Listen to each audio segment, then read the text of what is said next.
Welcome to the Wealth Podcast, Off With Your Coat, a podcast on women's health and wellness where we flip the script and ditch the surface level chatter. We need to ask the real questions. Let's get back to storytelling and back to basics to help us uncover how to set ourselves up for true health and wellness and pass it on. I'm Kat Duff, founder of Gen Well, the women's health advocacy brand building wealth, the intersection of health and wellness. Some days it's me and a doctor, coat off, talking about what really matters. No fluff, no filters. Other days, it's East meets West, trading tools, not punches, to help move women's health forward. We're building generational wealth. Come with us. Coats off, let's go. We have a spicy episode for you today. I am so excited to be joined by Nikki Vinckier, a clinician turned women's health advocate known for her raw, unapologetic takes on a system that is failing women. She's here to challenge the narrative, push back for accountability, and help women take their power back. We are more informed now than ever, or maybe confused, and somehow trusting the system less than ever. So what broke, and who's actually going to fix it? There's a growing gap between what women are feeling in their bodies and what medicine is willing to validate, and that tension is getting a lot louder. We've got someone on who isn't afraid to call it out. I am so excited to have Nikki on. Nikki, I am in awe of how boldly you show up in this space. We need more of it. Welcome to Off With Your Coat. Okay, Nikki, I am just mesmerized by the way that you are unapologetically yourself, that you are supporting women, that you are teaching us how to advocate for ourselves. You are just doing it, and we need more of it. So I could not be more excited to have you. So Off With Your Coat. I'm so happy to be here. You are just everywhere right now, and you're crushing it. You have a new book coming out. You have such incredible resources for women, and you have 3 kids. Bless you. Yeah, it's a lot. It's a lot Yeah. these days. Well, I would love women to get to know you and sort of get under the hood a little bit. You know, is there a personal story you can share where you had either an aha moment from your own personal journey in the healthcare space, either as a patient or a clinician, or just a moment where you were like, oh my gosh, we deserve better? Yeah. You know, I think so much of it was built around becoming a mother myself, right? And I had been an OBGYN PA for about a decade. And I knew very, very well that this wasn't working perfectly. But it wasn't until I had my own kids and my own pregnancies and my own postpartum anxiety and depression where I felt like I slipped through the cracks also. And I really felt like if I'm slipping through the cracks and I have all of the education that I do and all of, the things in my favor, who else is slipping through the cracks? And that was the first time where I really realized, like, if this system isn't serving me, then it's really missing so many other people. And so it really was kind of alongside my journey of becoming a mother through the same system that I was providing healthcare that I really realized, oh, this isn't that good. Like, this Right. is actually pretty bad. Right. You know, and I was on maternity leave in America where we get no paid maternity leave. And I have my, 0 paid maternity leave from an OBGYN office, which in and of itself is insane. I And mean, right? Uh-huh. And okay. I had one visit at 6 weeks postpartum, right? Like we all do. And my anxiety's through the roof, my depression's through the roof. And then I have a 5-minute visit at 6 weeks postpartum where like I'm already supplementing formula. I like don't know what the hell I'm doing. Breastfeeding's a disaster. And like nothing got addressed in that 6-week postpartum visit. And I was like, oh yeah, this really sucks. Right. So you had your 3rd baby when I had my first during the pandemic, right? Yeah. Or no? Second baby? So I have an 8-year-old, an almost 6-year-old, and an almost 4-year-old. 6-year-old. Yeah, so my almost 2020. 6-year-old is May 2020. Yeah. Okay. So I was September 2020 with my son. So how did that sort of amplify what you were seeing postpartum? Like, did you feel like you had access to more because you were digging online for more resources because you couldn't go in person necessarily? Or how did that sort of differ? Yeah. You know, my motherhood journey kind of happened alongside some big events. So I found out I was pregnant with my first, a boy, on the day that the Harvey Weinstein trials started. And then my daughter was born in May 2020, which was the week that George Floyd was murdered. And it was like the week of all of the crazy protests. And like it really felt like the whole world was on fire. Yeah. And then my youngest, the 4-year-old, was born. And when he was 4 weeks old was when the Dobbs decision was leaked.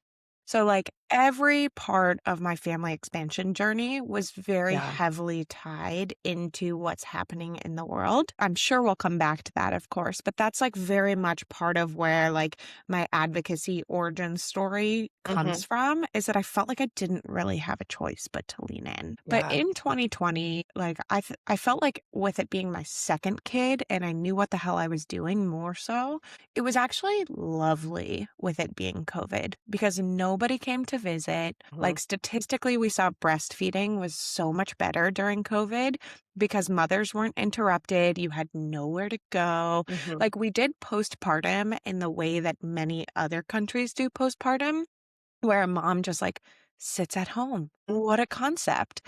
Whereas in America, it's like, get it together and get back Step to back. work, you know, Yeah. get back. And so I think actually with it being my second and knowing what I was doing Mhm. for me, which isn't the experience that everyone had, but for me, I felt that it was like actually a really beautiful thing for Yeah. bonding, for breastfeeding, for like all these other, close moments for our family. That's such an interesting perspective because I never thought of it like that because my first was during the pandemic. So I was like, I Right. don't know any different. I had mastitis, but that was just general user error for the first one and not having not having proper because like there was a skeleton crew in the hospital, so I didn't have Uh-huh. proper lactation support. And then I couldn't have someone come to my home. So I was literally on FaceTime with a gal in Atlanta. I was in New York at the time, just like, is my nipple is this right? So we got over that and then we breastfed for a long time. But I think you're really right because thinking about my second, which was, now 2 years ago, my postpartum was so much harder. And I think it's that you're right, that propensity to just need to like jump back in. Or I had talked to my therapist about because the way that we're set up in society, I was like, how am I defining success? Like I feel this weird anxiety. And she Mhm. was like, you are repairing yourself, your body. You are breastfeeding a human. You are nourishing a human. Your body is focusing on that. Your brain is focusing on that. And no one gives us credit, nor do we give our own selves credit for that. No. Yeah.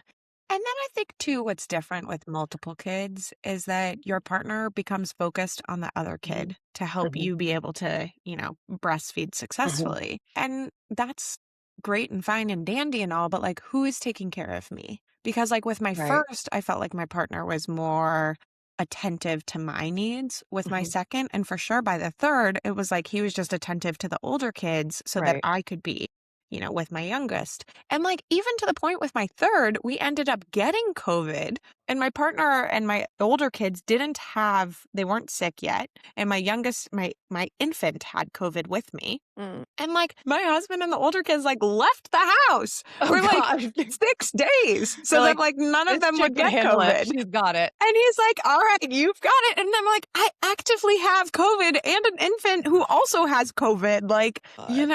it just Yeah. feels with subsequent kids, you're just like, it is this. I mean, you're better equipped to handle it when you know what the hell you're doing. But it is also this like, Godspeed, good luck. Right. Yeah, it's like we'll just neglect the fact that like your postpartum depression could be worse or anxiety, or you can have a completely different postpartum experience. Yeah. So, yeah, are there any from your seat in the advocacy space? Do you have any tips for women that are pregnant or newly postpartum that you've sort of found along the way? Like in terms of how to be an advocate or I just find I've had a lot of friends that have been, they see the forest through the trees yeah. months later and they're like, holy shit, I was depressed. Yeah. Or I wasn't myself, I was a shell. Or just you kind of, and I don't know if this is like God's funny joke of like just keep having babies, but we sort of black out Oh, trauma from birth or pregnancy amnesia is a pregnancy. very real thing. Uh-huh. Yeah. Is it Uh-huh. is it medically? Do we have that as part of I mean, there is definitely brain changes that happen during pregnancy and postpartum, but I think a large part of it is like just sleep deprivation, that in yeah. those early months, we're all so sleep deprived that I think Mhm. we do forget about a lot of it a lot quicker. I think the best thing you can do, and really postpartum or not, is taking a good triage within yourself and Mhm. figuring out like, where am I actually at They have screening questionnaires where you can do like a depression or anxiety screen. And sometimes that feels silly. But Mhm, if you're feeling like, man, I have a high propensity towards this, like you can print off 6 of those screening questions before you have your child. And once a week or once every other week, just sit down and fill it and mhm, notice, like, are your scores trending one way or another? mhm, mhm, And then that way you can almost like check yourself as you're sliding down because I think sometimes we really miss it in ourselves and it would be wonderful if our partners would notice it, but for those of us who are married to men, right? Like they're not the most astute individuals. Yeah. Emotional intelligence? Yeah, right? Like this is where I'm Okay. like, man, having a wife would be really helpful. Yeah. Right. But I think it is on us to really notice our own Mhm. mental health, and it's hard when we're in it to Yeah. see the decline. It's kind of like with weight gain, right? Like you Mhm. notice weight gain all at once when you've gained a lot of weight, but like mhm, a pound or two at a time, you may not mhm, necessarily notice. And so I mhm, think that if we think about mental health that way, if you're noticing it trending bit by bit, then making changes, reaching out to a clinician, reaching out mhm. to a support group, reaching out to friends, reaching out to a mom, to somebody that's like, hey, I need somebody to like help pull me through this. Like, Yeah. can I get a little bit more support? Especially with my first, like I felt like I needed to prove to myself that I could do this, Mhm. right? By the time I had my third, I was like, freaking all bets are off. And if I need help, I was asking for it because I Yeah. had nothing left to prove. And if we took that stance from the beginning, like women are so independent and we want to know for ourselves and to prove to everybody else that we've got it. And Mhm. we really don't need to be that way, you Yeah. know? I mean, it's such a tough time in general, but Yeah. I think that's such a helpful tip where you're seeing what's trending versus that one moment because I remember going to the OB and you're filling out that sheet. I'm like, are, I'm not even going to tell you probably if I'm starting to feel these symptoms because I may be nervous of what you're going to do. Are you going to take my child? Are you going to send me Yeah. for additional, screenings or something of that sort? I think there's a lot of fear Yeah. and uncertainty about that. So I like that as an alternative. You bring it into your own home, you take control of it, and you start to notice. Yeah, and I'll just point out that that questionnaire in your clinician's office isn't even mandatory at that 6-week visit. It is Mhm. recommended as best practice. Mhm. But where I worked for over a decade, they didn't even do that screening questionnaire at the 6-week visit because it is not reimbursable. Stop. Swear. Hmm. Like to print out a questionnaire? Yeah, because it, quote, takes too much time, right? And if somebody fails it, then it takes even more time. So the fact that you got that questionnaire at 6 weeks is actually good care. Not Okay, I have every the woman chills, like even gets full that. chills. Yes. So like not every, like one visit at 6 weeks is the bare minimum in America. And it's literally not even mandated to do a mental health questionnaire at that visit. So how does that change? I think it changes by us fucking yelling from the rooftops about this Yeah. shit, right? By us being like, this is insane. And it starts by us demanding from insurance companies, Right. demanding from policymakers, because unfortunately, healthcare clinicians and healthcare practices will do what is reimbursable.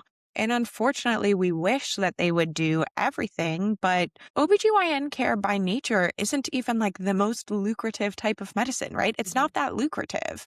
And Right. so, in order for like, it is a business. And I think people forget that it is a business. We feel like it's a business at times because, like, I think that's why so many of us are getting frustrated right now Mhm. is because Mhm. we're not getting exactly what we want.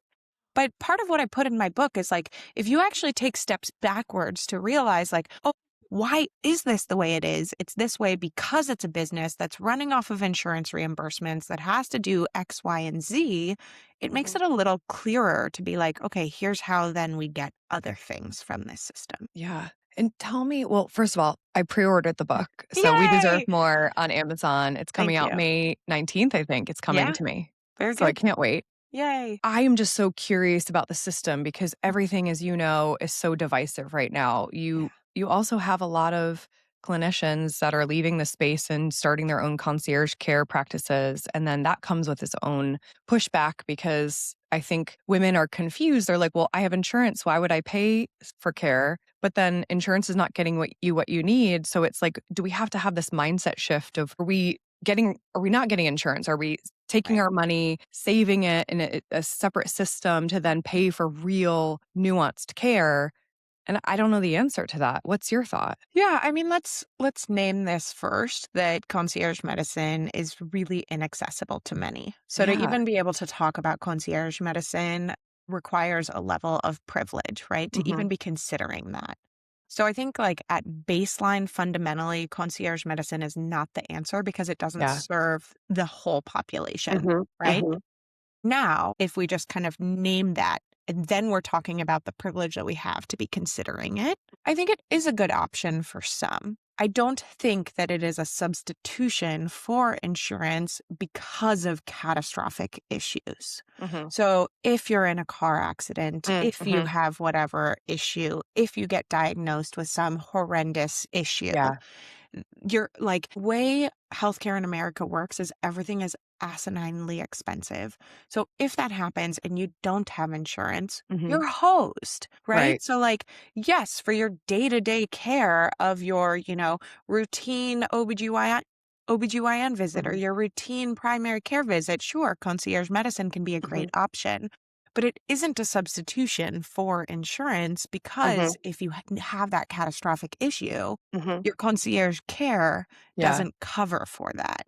That's a great point. And do you have any thoughts on like how to help folks navigate if they're able to get insurance? Like I was on my own insurance for the first time in 20 years and I had my whole family on it this past year and I never met my deductible.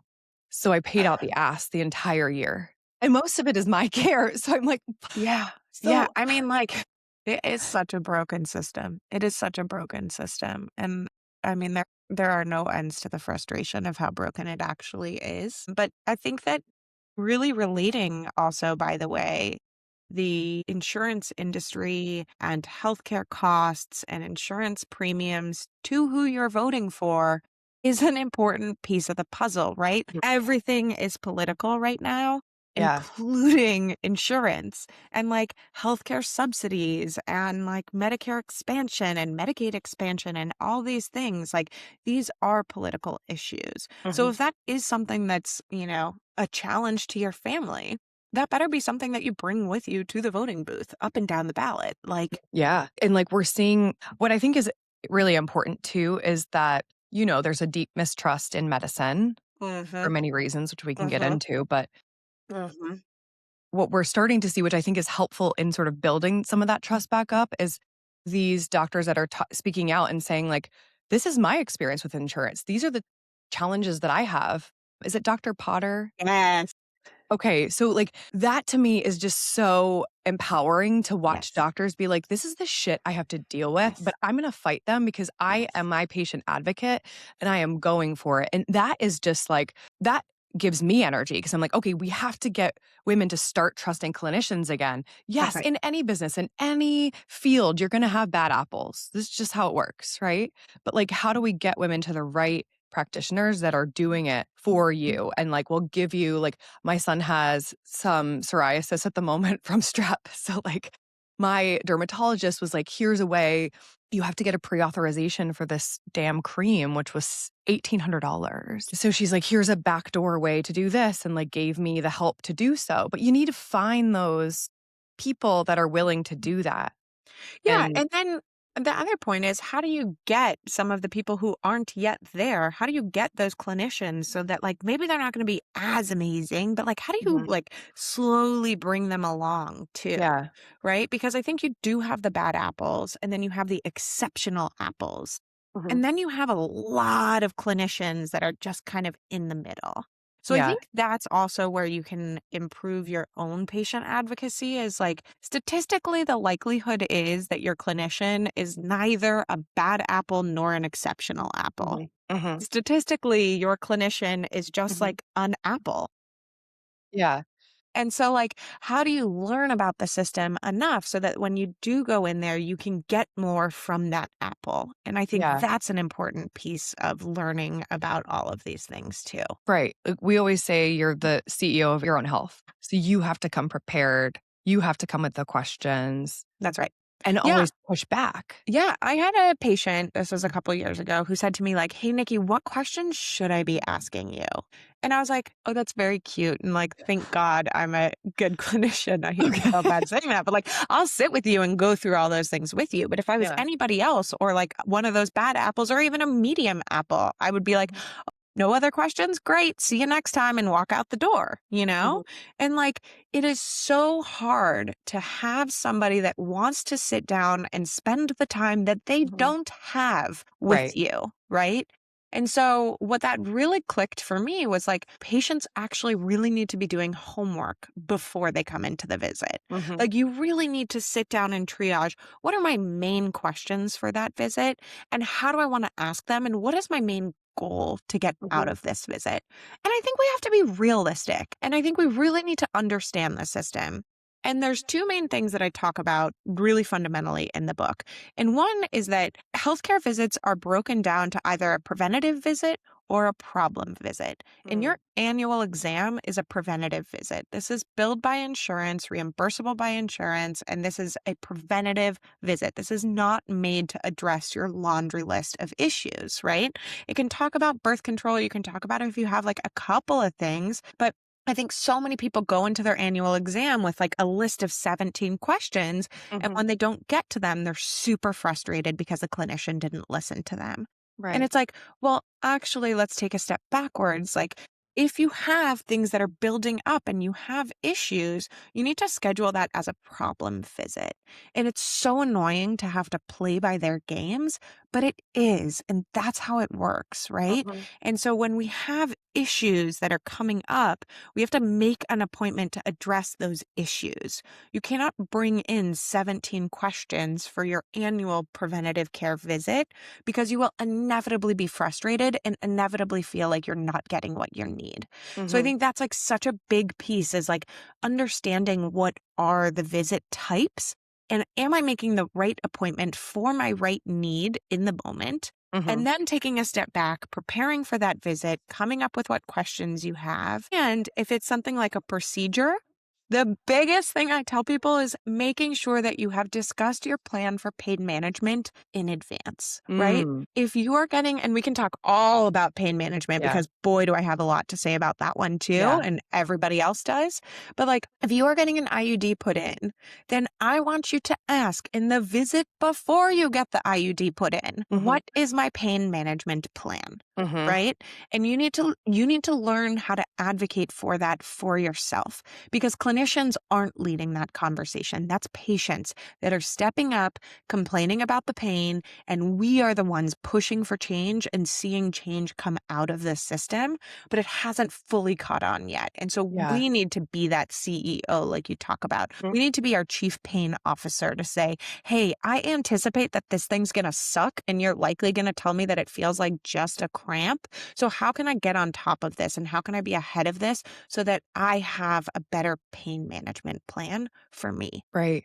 I love that, and I've never once asked about that. I had a colposcopy, Oh, I fuck had those. they're like, "You can go right to your meeting after it, you're fine." I literally was, like, wobbling out of the thing, like, "Where's the apple juice?" Yeah, and by the way, that is a very common thing for colposcopies and IUD insertions. Anytime we manipulate the cervix, it's very common for people to get that same vasovagal response, Mm. that same like lightheaded, Mhm. fainty, like low blood sugary type Mhm. feeling, nauseous, vertigo, like super common when we manipulate the cervix. And we're Yeah. just like, oh, it's all going to be okay. You're fine. Mhm. But if you know that that's you, if you know you're someone who passes out or faints easily, like, you also need to bring someone with you to the appointment. Like, Mhm. don't go there by yourself. Like, Right. we've got to think about, okay, how do I set myself best Mhm. up for success here? Right. How do we own that within a system that's broken? Mhm. Right, like, don't set up expectations to fail, like you were saying earlier. Like, what are those additional things? Like, have that support person, like, make sure they have ice for you if you do know that you faint, Yeah.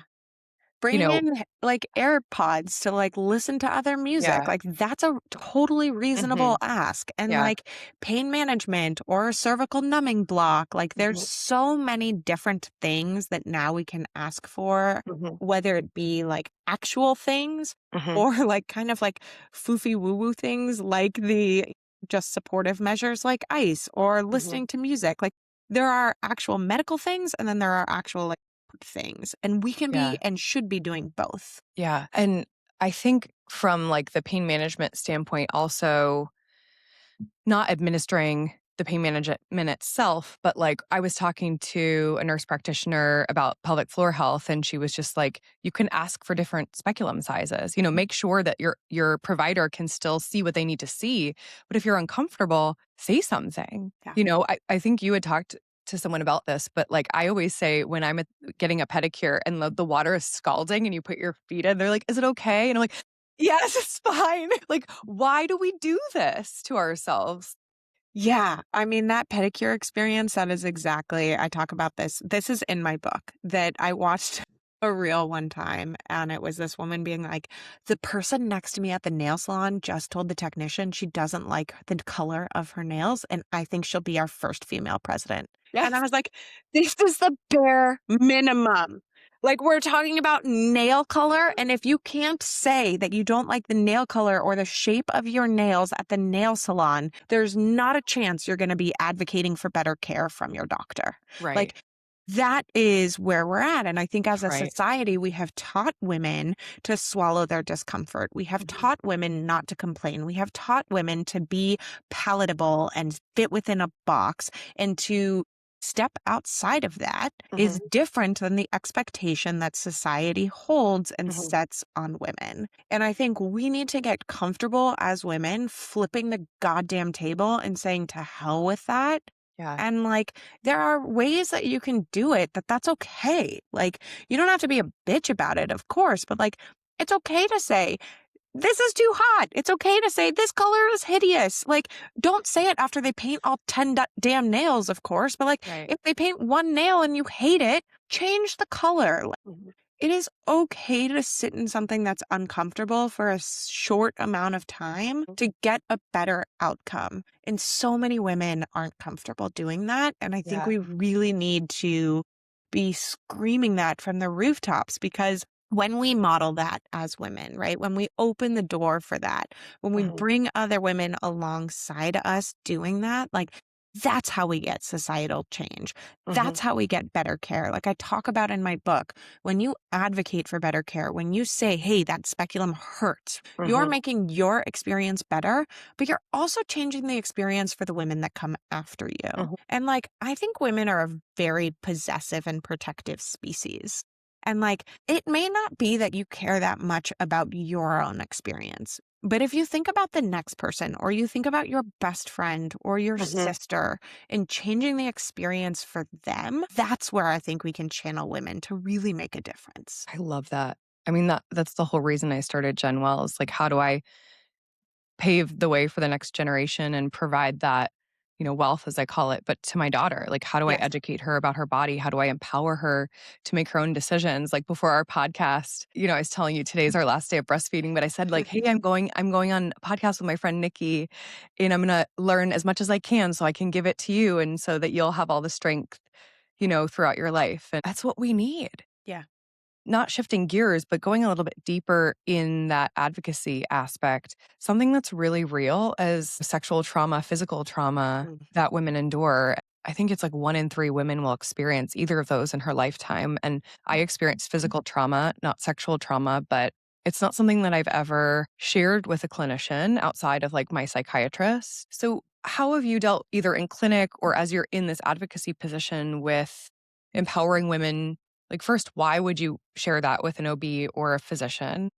And two, how do you do it? I think you just set up that question so beautifully, because you really nailed all of the issues at hand, right? So, over 30% of women experience some form of violence, and only 1 in 10 will report it to a Mhm. clinician. So, I think clinicians have a very disjointed and incorrect view and opinion of what percentage of their patients have experienced trauma. So, I think at baseline, clinicians operate on this assumption that it's not their patients, right? Mhm. Because people don't disclose it.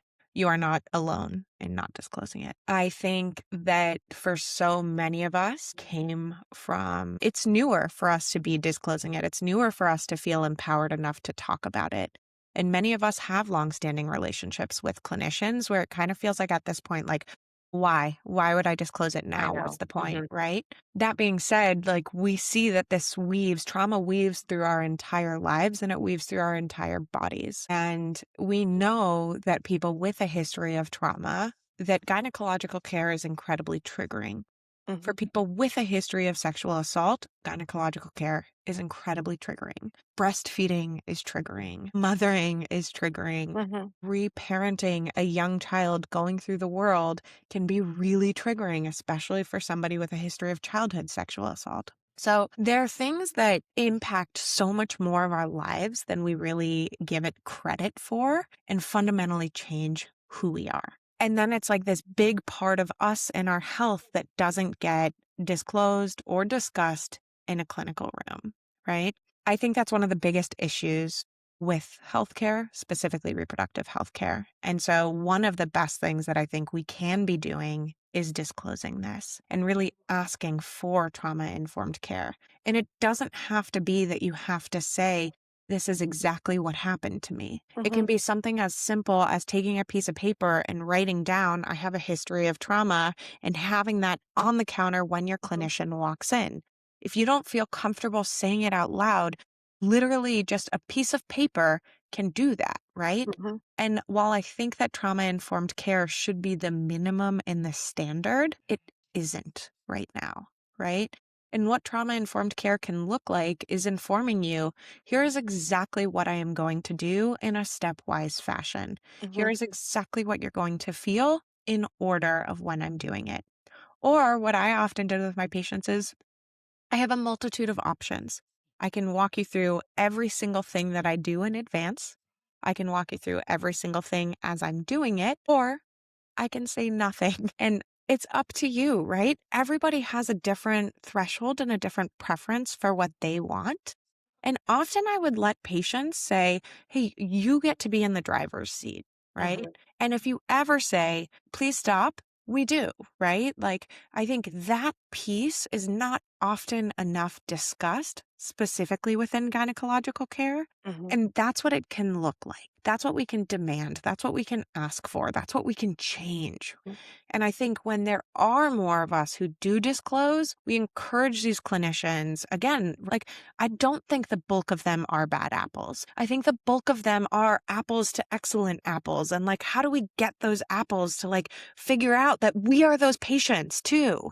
You know, Right. like we are part of that large bulk of people who Mhm. have experienced violence. And how do we change the system so that it improves it for us and every other woman who comes into? Yeah. I mean, my mindset is always, and it could be wrong, but it's just clinicians, if they're female, they're also going through this. Like you said it yourself, being a Mhm. clinician, you couldn't figure out how to navigate certain things with postpartum or what have you. So, like, if there are doctors that are females that are going through this, why are they not leading with what you just laid out in those three options to make any woman feel comfortable, regardless of if she's had a trauma? So, this is something that I learned alongside writing my book after I was a little bit removed from being a clinician.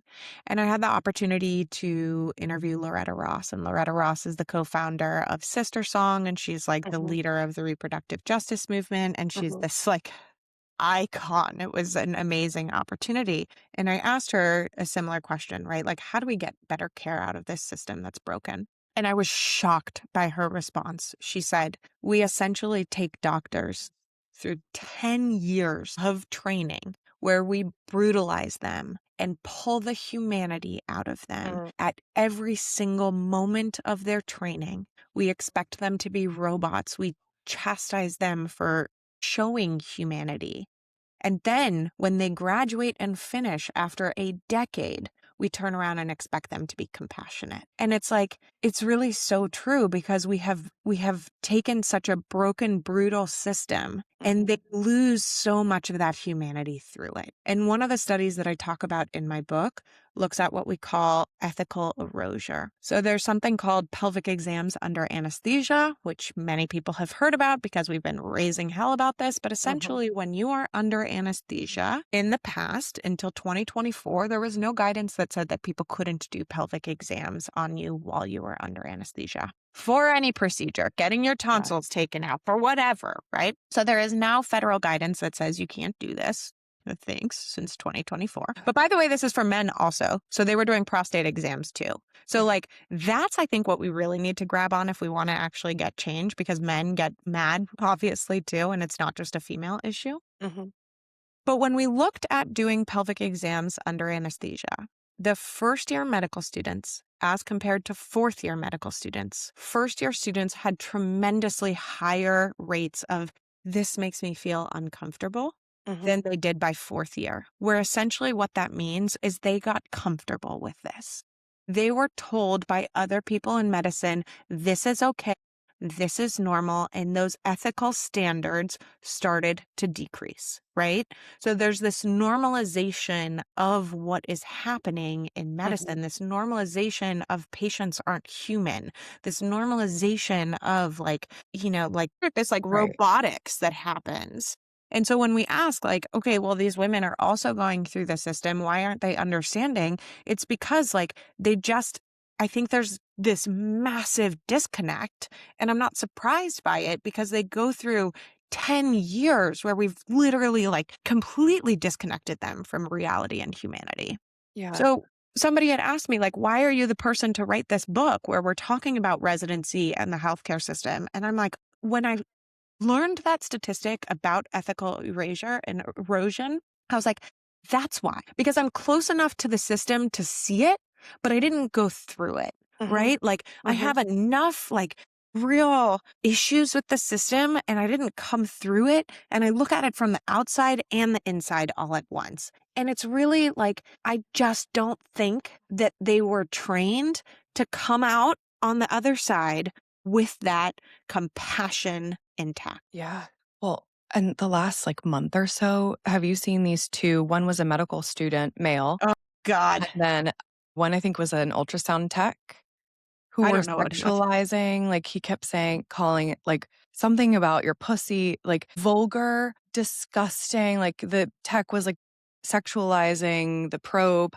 How are we here? I think we're here because we have a sexual predator, who's president of the United States. We have normalized it enough that we elected him to presidency twice. So I think why is it seen like they can't do that if the person at the presidency can literally say they just let you grab him by the pussy and we still elected him twice?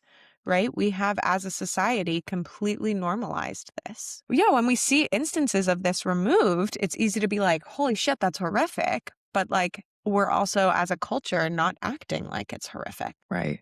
Just the common sense has gone out the window completely on all sides. On all sides. So just another thing, I have a question for you pertaining to the government, because I wouldn't say I'm a conspiracy theorist. So I think that influencers, women, are being seeded this idea about birth control being unsafe, that it is harmful, that there are these studies going around that are not peer-reviewed, that are demonizing it in a way that women are going off of birth control. What's your opinion? So I don't even think that has to be conspiracy theory. I think that's pretty provable at this point. So we know that that's happening. And we know that it's funded, and we know that this is part of a plan to normalize getting rid of birth control and reducing access to birth control. So we know that that's a big thing. I think some of them, the crazy thing is they know that we're going to come at them for studies too. So now they also improvise their own studies. So this influencer, Isabel Brown, who has, millions of followers and is super conservative, has been begging everybody to throw away their birth control. And she just touted this study. And I just pulled it apart and I pulled up the study on PubMed because I was so freaking curious to be like, what is this peer-reviewed study that you talk about? And you pull up the PubMed page. So it looks like it's official. If I was not so discerning, maybe I would even be convinced, right? And the study started with 187 participants. Like 140 of them got kicked out for disqualifying. And then there was attrition. And then there was something else. And it was only 26 sessions that got evaluated. And I'm like, sure, it's peer reviewed, but you have 26 subject Right. sessions. Like, that's not enough to be making judgment Right. decisions on. So, like, there's this crazy thing where it's like they understand now, like, these pieces that we want. Like, they get exactly what you said, that they're not using peer reviewed evidence. So then they find some peer reviewed bullshit, but like, it's the whole thing isn't trackable. And when we really boil it down, like, we know birth control has so many other benefits aside from just preventing pregnancy, right? For people with endometriosis, for people with severe mood issues during their periods, like PMDD, like, Mm-hmm. it is life changing Yeah. for people who have heavy flows, crampy flows. Like, I had so many young students as patients that were missing 2 days of school every month because their cramps were so debilitating. Mm-hmm. And we put them on birth control and then they can stay in school. Like, it is so simple. You can participate in sports. Like, it is life changing. Birth Mm-hmm. control is life changing. And yes, we don't have enough research to be able to look at all the different types of birth control. And yes, not every birth control is perfect for everyone. And there's a lot of room for growth that we have there. And no, if you had some side effect and some reason why birth control didn't work for you, I'm not trying to tell you that that didn't exist and that wasn't real. Mm-hmm. But to take all of that off the table and undermine birth control in general is insane, right? Like, Yeah. birth control is one of the most amazing advances in feminism, the most amazing advances of our lifetime. And they have completely rewritten the narrative to go from birth control is liberation to birth control is oppression. Mm-hmm. And that's crazy. I mean, you're disempowering women That's right. in general. And it comes back to the collaborative care. I've been on birth control. I was on the oral pill forever and now I have an IUD, but I had to cycle through, pun intended, I guess, like a couple of different pills because I didn't Yeah. feel great on like low estrogen and I didn't like how I felt on the other. And I didn't know that I had PMDD as well. You have to your point earlier, take those questions to a doctor in the right setting, ask the questions, you're getting the right care. I think the other flip of the coin and a question to start is that like the ace of base loving millennials, like we've been on birth control for 20 years. So are there studies showing any impact of that long-term usage where you're either taking breaks, not taking breaks Yeah. from birth control? Yeah. And there's been a lot of, I love the way that this conversation keeps kind of circling back to social media trends as well, because I think that's so commonly Mhm. how people are Mhm. receiving some of this messaging and content is there are a lot of videos right now talking about our generation was on birth control for 15 years and now all of us need IVF, right? And there's no link between them. Mhm. Mhm. Long-term duration of use of birth control does not cause infertility. The biggest issue is now we're all in our late 30s, early 40s trying to start our families. And we know that fertility declines rapidly when we get to our age. Mhm. And so it's, it ends up happening that if you're not having a child by choice until your late 30s, early 40s, that you've been on birth control for that long, right? Right. And so there's this discussion of like causation Mhm. and like just reality. And I think that that difference is getting confounded. Yeah. Oh, 100%. Yeah. So the other side of the coin with birth control, maybe they're not the bad apples, maybe the mid apples. We'll just say, you always hear from women, well, they just threw me on birth control, right? Like it was a band-aid solution to something and I actually had endo or I had PCOS and something. So in those scenarios, I understand what women are saying and like, fuck that. I don't want to be on birth control. I don't like how I feel. And I still feel these feelings that I was feeling before because it's not being taken care of. So in what you talk about with like taking back trust in the book, what would you say to a young woman who's trying to navigate that? That's a great question. That is a great question. And I think one of the main issues is there hasn't been enough funding and enough research to figure out either a solution to PCOS or endometriosis. Mhm. And yes, birth control is absolutely a band aid that gets slapped on. And that Band-Aid does tend to help and manage many of the symptoms of both endometriosis and Mhm. PCOS for a Mhm. bulk of patients, right? It doesn't do it for everybody, and there are other side effects to it also. But I think like one of the biggest issues is we need more funding for women's health, right? Like we need more answers for this, and we need to be Right. demanding that. But we don't have that, right? And so I Mhm. think a lot of it does have to be this conversation of like, what are the options that are available to me in this moment? Mhm. And what are the symptoms that are bothering me in this moment and addressing those? And I do think that, birth control gets given out very readily. But I think a lot of it is because from a clinician side, it does solve a lot of the issues and complaints of people with Mhm. endometriosis and PCOS. So I think the challenge is like what we are missing is the nuance in the conversation and the experience and the acknowledgement and awareness of side effect profile, risk profile, all of those things, Mhm. right? So I don't think it's always done in bad intent. I think it's done with the goal to make you feel better. Because the problem is with a lot of these is like, if you're not on birth control, we don't have a much better solution. Like, we really don't. And we need Mhm. better funding to figure it out. So we do have other options that are available to us. Yeah. But for the last 20 years, we haven't, you know? Well, for the last forever years, but over 20 years, it's been the birth control pill. Yeah. In, this phenomenon that we're seeing of women, because we don't have that general psycholiteracy, we're just grasping for straws. So because like, especially Gen Z, they're getting their health information predominantly from TikTok. It's like, okay, how do I fill in the gaps? Is it cycle syncing? Is it supplements? Is it this coach?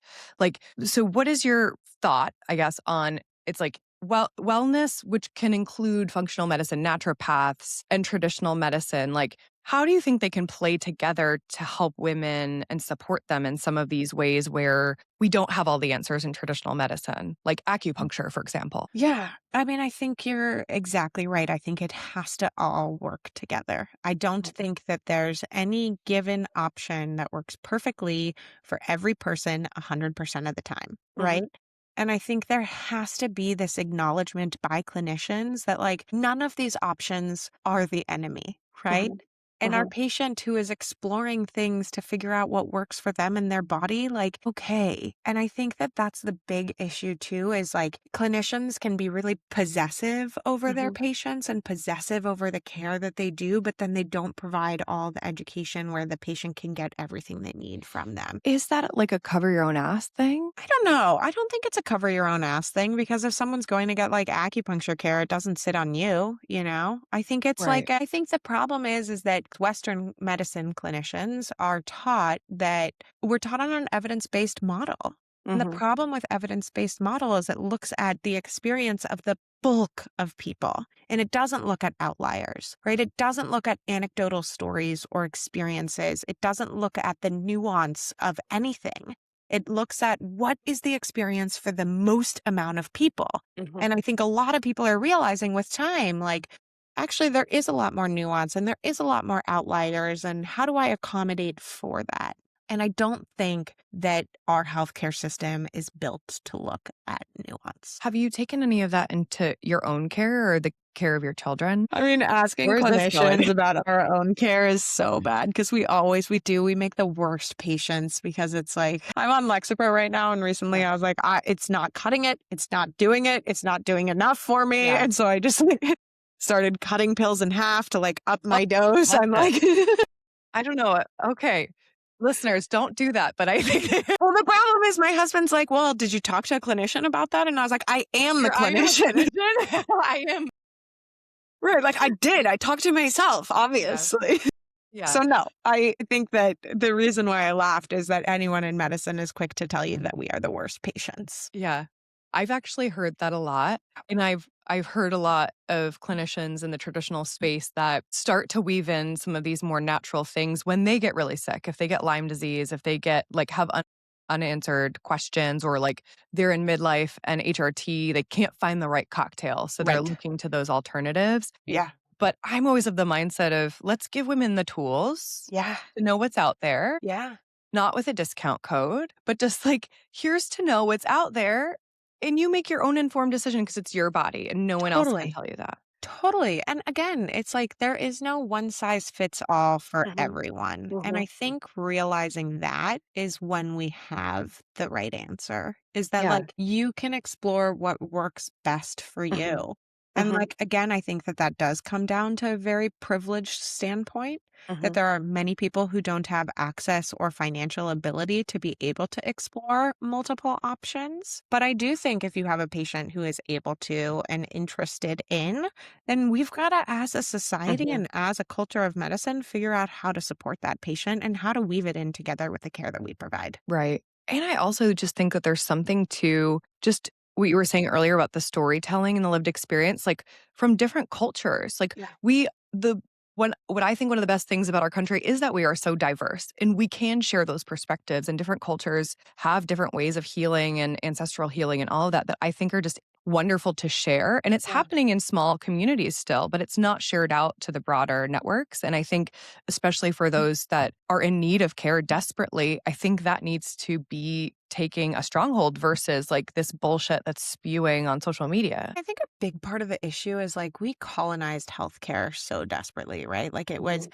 white men who came in and said, "Hey, we're going to do all of this in a hospital." And it used to be so community based. Like when we look at the origins of birth, like it used to be a community birth worker who had all of this like passed down knowledge, who was like a Mhm. community member and knew all these things. And Mhm. like, yes, of course, it had different risks than birth Mhm. in a hospital, but it also had different beauty than what we have Mhm. now. And I think there has to be a way where we can combine all of it. Mhm. And I think so it's so important. It boils down to trust and autonomy for our patients, that it is their body and that they know best. And we have to, as clinicians, respect that, honor that, and trust that. There was ProPublica came out with an article that there were two women in Texas, I don't know if you saw this, that were declining having a C-section after prior C-sections. And the doctors really wanted to do the C-section because that's the least risky option for the mom and the baby.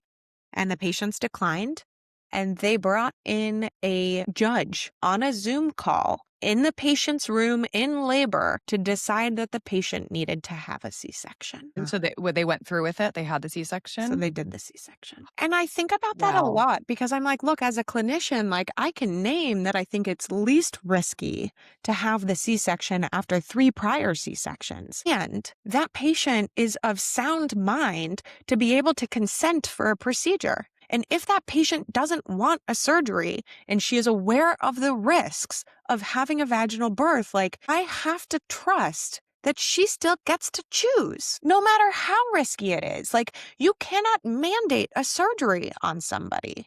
And I think that, like, we've totally lost the freaking plot, you Mhm. know? We've lost the plot. That is goes back to the informed decisions. Like that patient probably researched feedback. They had their Exactly. own understanding. Exactly. She was a doula. There you go. And so like, but I talked to Dr. Basma Ferris about this because she was so she actually delivered my son, and she just did a great job of sort of giving me both sides of the coin for different Right. options, right? Like if you don't have that, you don't know what decision to make. And if your doctor's not going to give it to you, find it. Right. Like use sources like you provide with like, the patient questions and sort of checklists. But I think it really is going on both sides, but that is fucked up. And I think it's like being aware of what we sacrifice, right? Like in that moment, for example, if Mhm. she didn't want a C-section, she is aware of the risks of what's called uterine rupture, right? That the uterus opens up and that can include X, Y, and Z, right? Like I had a patient who had an abnormal pap smear, needed a colposcopy, and was recommended to have a further procedure. And she wanted to pursue other options. And she like Mhm. went and did these like herbal things that, right, as somebody in Western medicine was like, that's kind of ridiculous. I don't Mhm. really see Mhm. any benefit to it. But I said, like,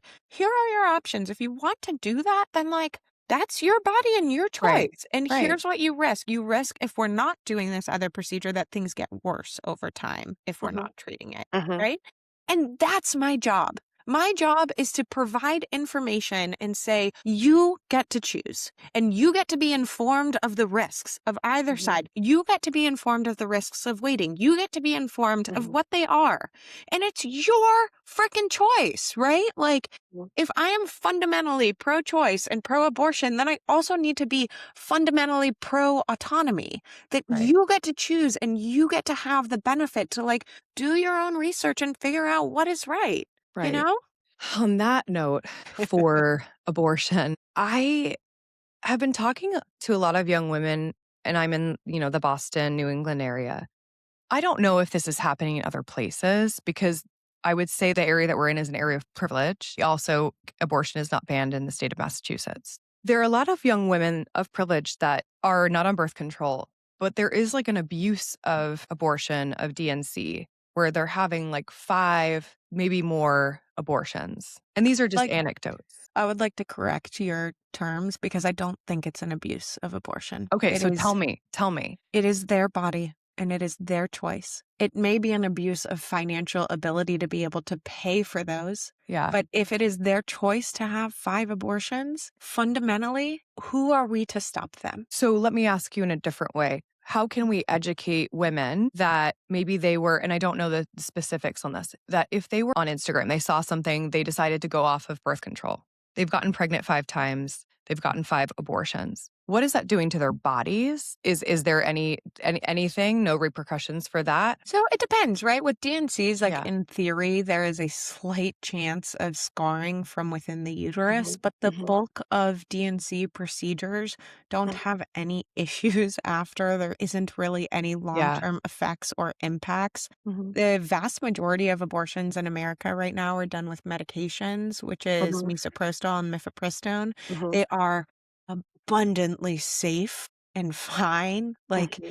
there really isn't that much harm to an abortion. Hmm. And I think it's a lot of growth that those of us that are like of the mindset that like it's their body and like who are we to say anything of it and judge it? Hmm. Like, I definitely used to hold that idea, Yeah. but that's also like that has been very like patriarchy has really pressed that opinion on us. This is where the entire like welfare queen concepts came from, Hmm. that women just like willy-nilly got abortions and use abortions as birth control. And I don't think that that's actually that common. And for these, said women that you're saying like have had 5 abortions, like if they don't want to be on birth control, like they might have a 6th abortion and that's Hmm. on them. Like, Yeah. I do think we can provide education on birth control, can lead a fish to, or you can lead a horse to water, but you can't make them drink.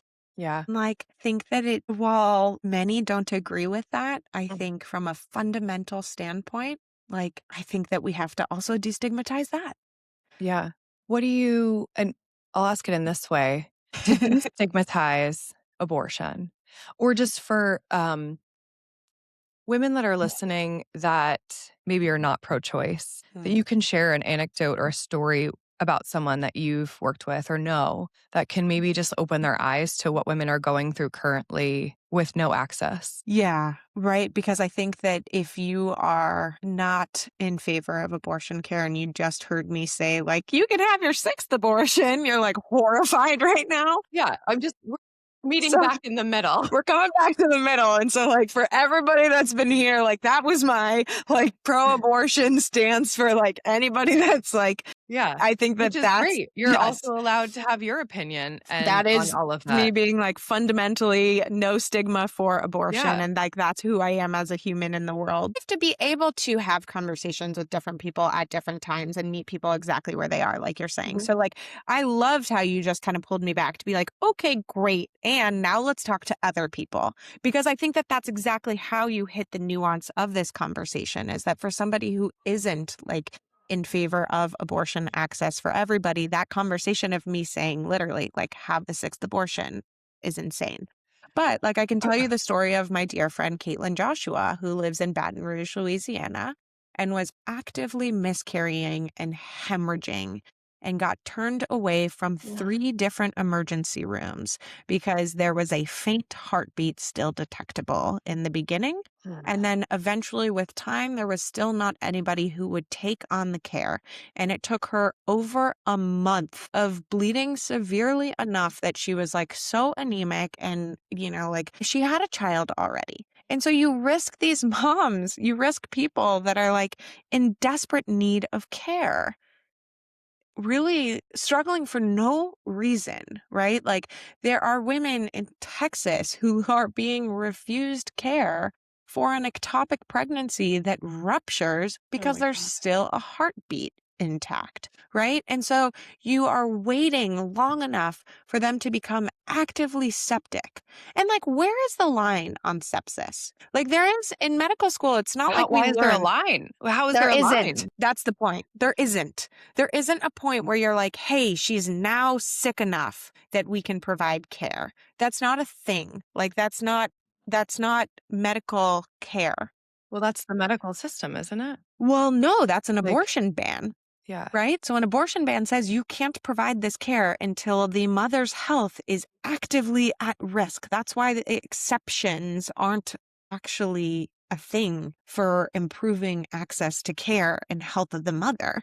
Is that then you're forcing a clinician to say, oh, okay, now she's close enough to her deathbed. But if an hour ago she wasn't close enough to her deathbed, you're going to fine me $50,000 and put me in jail for 10 years. So like you have clinicians then who don't feel safe to make these calls, who don't Right. feel like it's worth putting their lives, their Mhm. family, their, everything on the line. You have hospitals that don't have clear criteria about this. Like you just have so much ambiguity around something that's not even a thing because it's been legislated that. So the problem is like legislation doesn't match actual health care. For Mhm. example, I was talking to Rep. Salinas, who's a congresswoman out of Oregon, and she was sharing the story that her sister was pregnant with her nephew, already pregnant, and found out that she had an ectopic pregnancy in addition to the pregnancy that she was carrying in utero. Mm. She was in a state where there's no abortion ban. This was 20 years ago, so everything was fine, and she got the care that she needed. And they removed the ectopic pregnancy, and she lived, and everything was fine. But let's say that were to happen now in Texas. Like if there was a heartbeat detected in the fallopian tube, there's no way to remove that because you have a heartbeat detected there. And so then what? You risk the life of the mother and the existing child in utero? Is that the pro-life that we're looking for? And that's such a nuanced scenario that there's no way you could possibly legislate to cover that. So then you have these like life-saving moments that you have to make quick decisions as a clinician that Mhm. now these clinicians are sitting there waiting for a call from their legal department while the mom is actively bleeding out internally. Have you talked to, I mean, it's just so overwhelming. It's a lot. It really is. Yeah, it's a lot. Have you talked to any clinicians recently that are in some of these states and how they just mentally handle this? Yeah, I've talked to a lot. And I think we see clinicians that have stayed and it's really Mhm. difficult. And then we also see clinicians that leave in droves. So, right now, for example, in Idaho, we see a massive shortage of OBGYNs and they're closing down labor and delivery wards left and right. And on average, right now, for a pregnant individual, they're driving 2+ hours to get care because there's such a shortage of clinicians and because there's not enough labor and delivery wards in the state right now. This is maybe an ignorant question, but if I had Massachusetts, like let's say in Texas, if I have insurance in Texas and I'm driving 2 hours, 3 hours to another state to get my care, does my insurance cover care there? That's a great question. Not usually, but often insurances right now aren't covering like abortion care or miscarriage care. So, Yeah. for example, like many patients, the cost to miscarry in the US is like insane. For Mhm. some patients, so much of it isn't being reimbursed. And we have people that are stuck with bills of $20,000 or more just to Yeah. miscarry. I had 2 miscarriages, and the first one was a partial molar miscarriage. Oh, God, those are such a pain in the ass. And it was just, it was 12 weeks. The tech had come in and he had horrible bedside manner. And he was like, because I saw the fetus, because with a partial molar, you have a fetus versus the full molar. And I just was in denial because he was like, the baby's not going to survive. It's a the molar pregnancy. And I was just like, what do you mean? He gave me no context. He was like, well, talk to your doctor. So I'm by myself, like sobbing, but there is a heartbeat. And he was like, you'll just pass the tissue on your own. But who's to know? I think that was maybe November. I ended up late November. It was a month. I ended up having a DNC right after, but I ended up miscarrying on my own. Like, how are you letting women know? Like, that was my choice because I was in that time frame working with geneticists, like trying to see if I needed to get an amnio or like talking to like my OBs were on up to date. And they're like, this is all we have. We haven't seen this in so long. So you need to make your own decision, which is empowering, but also frightening, right? So I made that decision and that's where we landed. But I can't imagine if that was a life-threatening thing that I had found in that moment and I couldn't get the care that I needed. I think people need to sit with that. Right? Like sit with the fact that if you personally weren't able to get the care you needed, it's just. Yeah. And I think so much of it is built on, going back to what we said about those young girls that are getting 5 abortions. Like, I think it is people who are anti-abortion are opposed to that choice. And I understand that you may never come full circle to where you can accept that. And that's okay.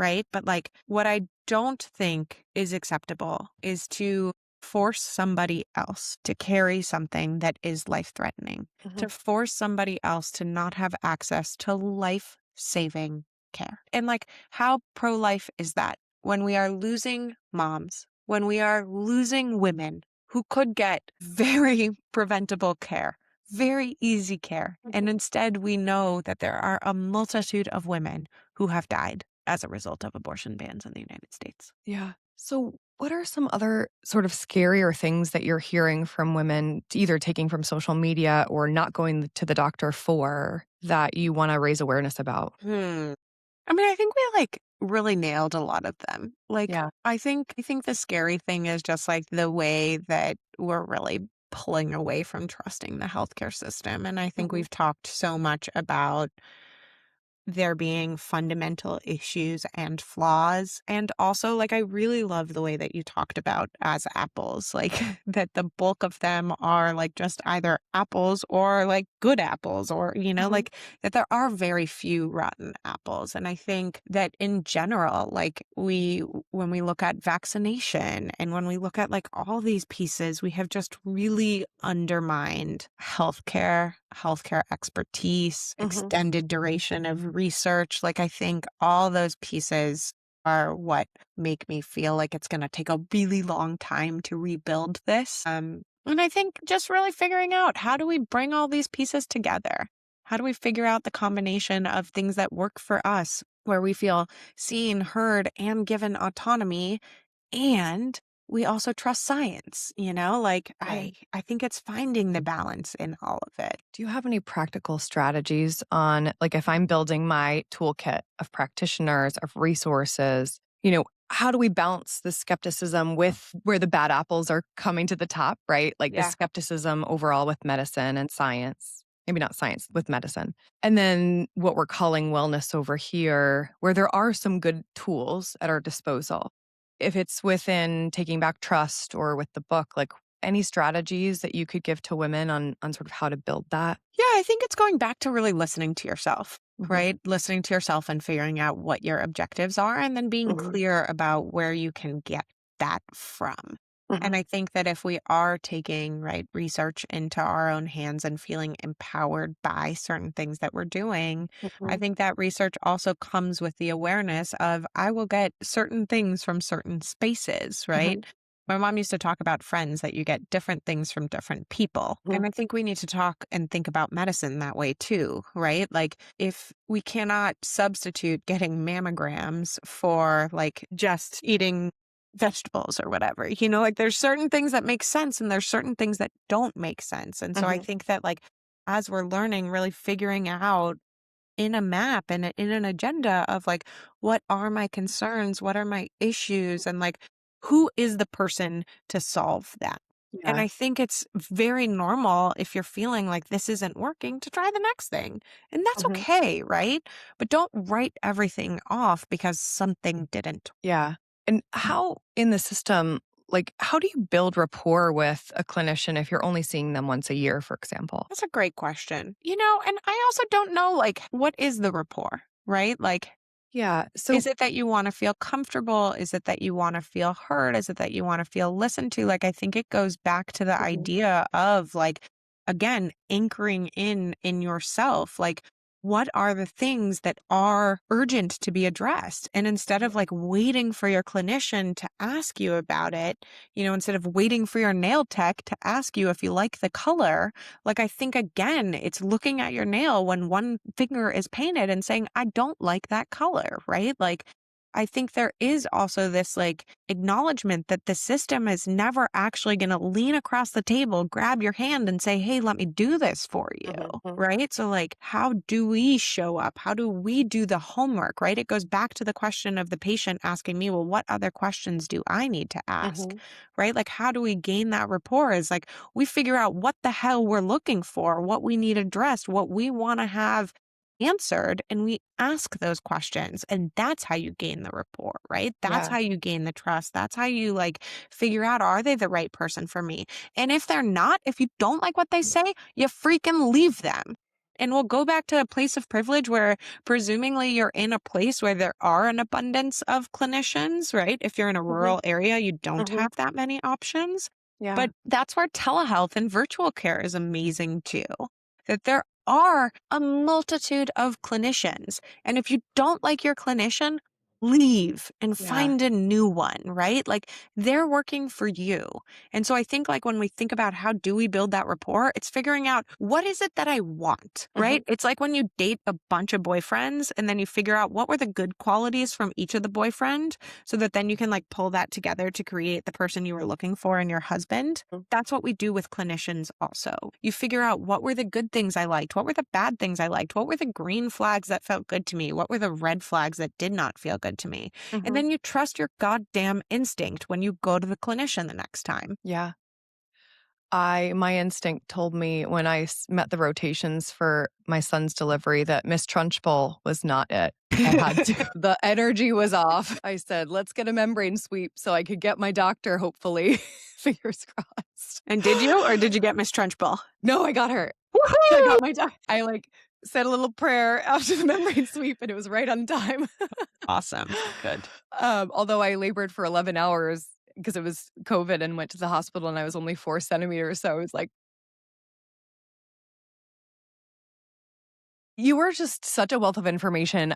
Everyone needs to go to Take Back Trust to just go through all of the different tabs and understand. Like, I love the provider visit planner so you can understand what questions to go through. She has very, very tactical lists that you can check off.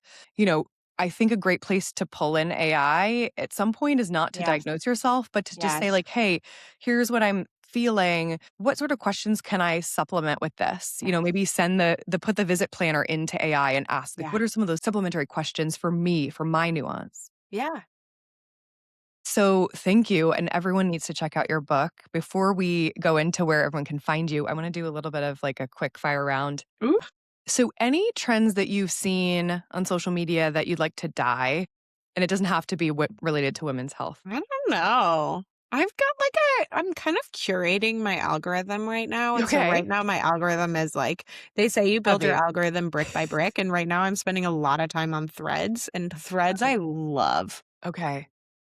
So I actually am like trying to improve my intake of social media. So right now my algorithm isn't feeding me anything that I'm like, ugh, I'm bad at rapid fire questions, I That's think. okay. I would get your perspective on. I would like the morning shed to die because Yeah, that's I a don't thing. really understand that. I thought this Your morning algorithm must be very different than mine, I can tell you. I Because have a Morning Shed doesn't come to me I because have I a think they're just like, broad this broad bitch doesn't range. care. So, but this morning I was like, oh, if I did a morning shed video, it would literally be like, because I didn't take my makeup off. I had a live podcast last night. I didn't take my makeup off. It would be literally like brushing it would be like, I don't know, redoing myself. It's not no shed of any sort, but it would be like taking my Prozac and like putting my There you makeup go. There you go. There you go. There you go. on. Is there a wellness trend that you've actually leaned into? Mindfulness, I do find to be really helpful. And so I do there are some trends, and when they do come across my feed, I will take a moment. The breathing ones, I do actually like that. So if Oh, there's cool. square breathing, and so I have sometimes in my algorithm will be different meditation people. I do think that mindfulness and grounding piece is a really nice thing. Cool. I need to get into that. I do breathing, but it's ad hoc, kind of my own thing. In somatic dancing, I would actually say that I do like that. I really like that. I put out a video of that one time, which felt very cringe and whatever. Can you send it to me? So I could, Yeah, it was please send it me to me. dancing to Bad Bunny. It was right around the Super Bowl, and it's literally you're just wiping thoughts and feelings off of your body, which is very not Western medicine. I think somatic is where I need to play because the Prozac, the Yes. psychiatry has always been in my arsenal, but something's missing. Yes. And Yes. I think that is the missing piece for me to I think get some of that stored trauma. Yeah, I mean, it Okay, goes yeah. to earlier when you were are there other wellness things that you've leaned into? It's the same concept as EMDR, right? Is it's the small movements and tapping yourself, and it's it just reprograms, which I think is really cool. Yeah. Us gals, we need the reorientation and the moms many times a day. Oh my God, I did this one somatic thing. It was tapping your face, and it's supposed to calm you. Yeah. And my kids were all screaming bloody fucking murder, and I was just sitting there whacking at my face. Why am I bleeding? It's not working. It's not working. Why am I bleeding? It's not working. It reminds me of the time, the squiggles? The kids play with those. They're the suction cup toys. Okay, you yep, can remain yep. those.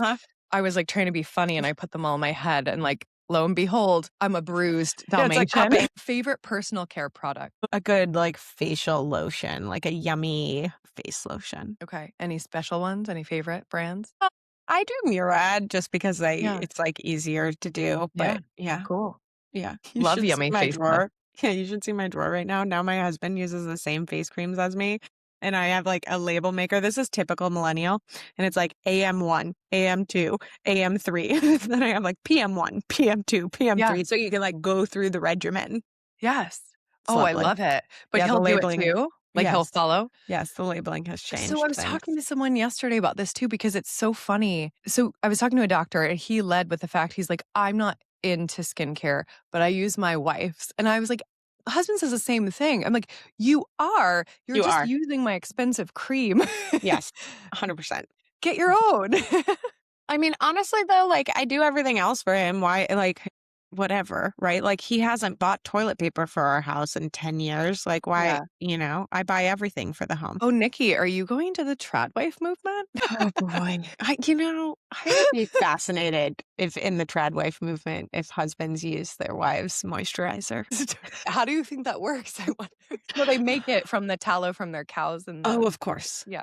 Right, of course. Last thing you asked, chat, or maybe not chat anymore, if you're using a different tool, any AI tools or Google? I use it for a lot, which is for better or worse, but I use it for a lot. This morning I have it with my bio, and then I'll say give me a bio formatted for each thing. So when I was responding to an email that needed a bio from me, and I was like, give me a bio that highlights this. And then I'll put in a shitty email because my brain wasn't working fully. And I was like, and make the email sound good. And I do that a lot. I love it. But that's great.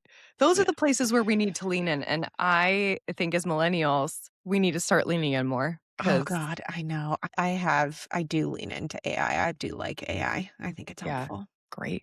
Podcast, book, or resource that you'd recommend to women outside of yours? Well, I'm sitting next to it right now. I really like this. It's called Relinquished. This is written by Gretchen Sisson. It's all blurry, but it talks about the politics of adoption and the privilege of American motherhood. So I'm working my way through this right now. And I think that it's a really interesting piece that looks at the ways that we think about adoption in America. Love it. Nikki, you are so empowering, and I love that you share your opinions, because it's what we need to be hearing. We need to get out of our echo chambers, hear diverse perspectives, and come together with, the clinical expertise and lived experience. So where can people find you, find, access to your book, taking back trust, all the things. Thank you, Kat. This was really fun. You can find me online on all the socials at Nikki Vincck. And then my book is called We Deserve More, How Reproductive Healthcare is Broken and What We Can Do About It. And it's available anywhere books are sold. You can pre-order it, but it comes out May 19th. Amazing. We can't wait to read it. Well, thank you, gals, for listening. Please subscribe to Off With Your Coat, and we will see you next week.